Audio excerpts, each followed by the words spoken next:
अपराध की दुनिया ऐसी होती है ना कि यहाँ दोस्ती कीजिए या फिर दुश्मनी, कीमत तो जान देकर ही चुकानी पड़ती है। कुछ ऐसी ही कहानी है दिल्ली, हरियाणा और यूपी पुलिस के लिए परेशानी का सबब रहे अपराधी सुंदर भाटी और नरेश भाटी की। सुंदर भाटी और नरेश भाटी दो ऐसे नाम थे जिसकी दोस्ती के किस्से 3 राज्यों में मशहूर थे।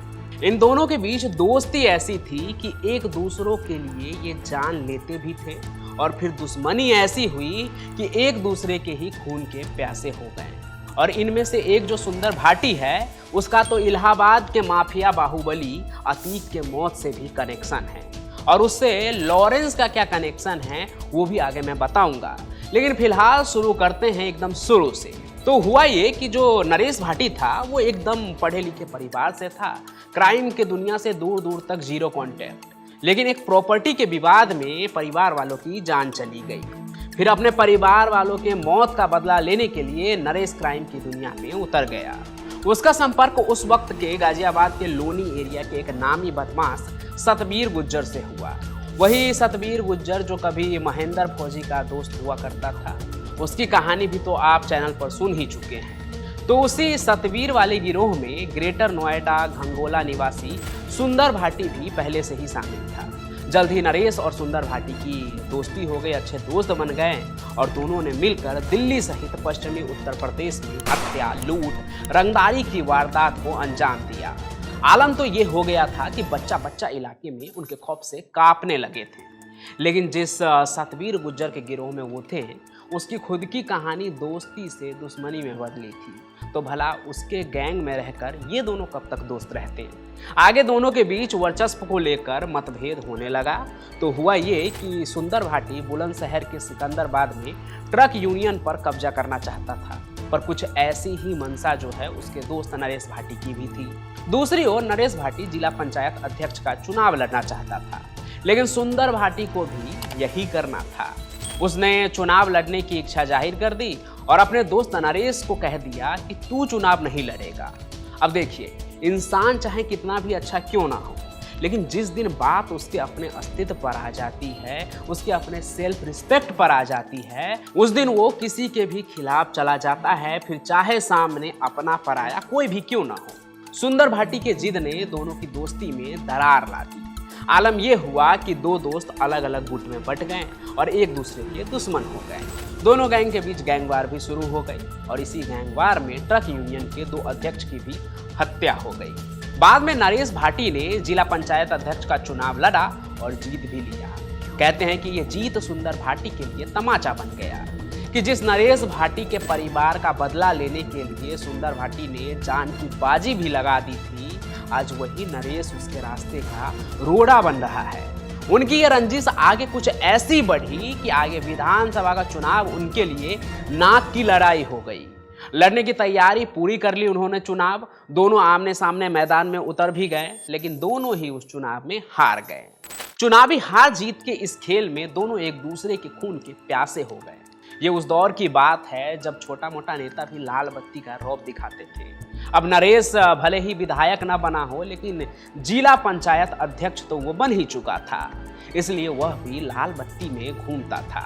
सुरक्षा के लिए उसके साथ गनर भी रहता था। बावजूद इसके 2003 में सुंदर भाटी ने मेरठ में नरेश भाटी पर हमला बोल दिया।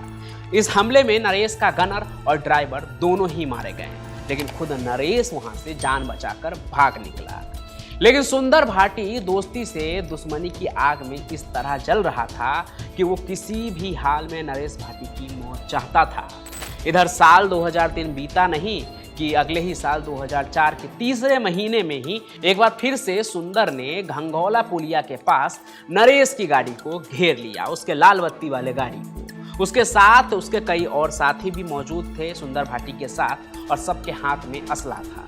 लाल बत्ती वाले गाड़ी के अंदर नरेश की सुरक्षा में पुलिस के जवान भी मौजूद थे। लेकिन सुंदर भाटी इस बार इतनी तैयारी में पहुंचा था कि उसने पुलिस वालों को वहां से भागने पर मजबूर कर दिया और कभी जिगरी यार रहे नरेश को दुश्मनी की गोलियों के आगे ढेर कर दिया। 2004 में नरेश का मर्डर होते ही उसके भाई रणपाल भाटी ने गैंग की कमान जो है वो अपने हाथ में ले ली। सबसे पहले रणपाल ने सुंदर भाटी के भाई प्रताप पटवारी सहित 3 लोगों की हत्या कर भाई नरेश की मौत का बदला लिया। लेकिन आगे 2006 में पुलिस ने रणपाल को ही इनकाउंटर में ढेर कर दिया। रणपाल के इनकाउंटर के बाद नरेश का जो सबसे छोटा भाई था रणदीप, वो गैंग को संभालने लगा। आगे निकलकर वो आया अपने भाई के बदला के लिए।